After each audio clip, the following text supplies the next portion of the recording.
আগামী ত্রয়োদশ জাতীয় সংসদ নির্বাচন উপলক্ষে আসন সমঝোতায় 253 আসনে প্রার্থী ঘোষণা করেছে 11 দলীয় নির্বাচনী ঐক্য। বৃহস্পতিবার রাত 8টায় রাজধানীর ডিপ্লোমা ইঞ্জিনিয়ার্স ইনস্টিটিউটে আয়োজিত সংবাদ সম্মেলনে বাংলাদেশ জামাতে ইসলামীর নায়েবে আমির সৈয়দ আব্দুল্লাহ মোহাম্মদ তাহের জোটের পক্ষ থেকে এই আসন সমঝোতার ঘোষণা দেন।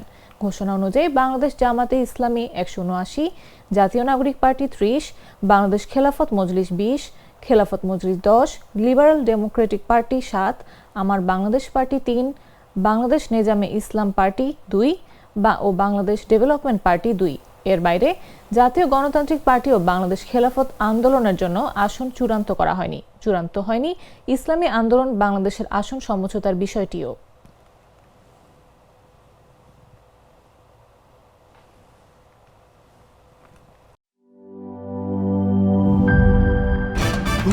ভয় পাস না, এটা কসমিক ডোর। শব্দের আরেক নাম কসমিক ডোর। এর ওয়াল থিকনেস ও রিপ থিকনেস বেশি থাকায় এটাকে 50 বছরেরও বেশি। কসমিক ডোর, নিশ্চিন্তে 50 বছর।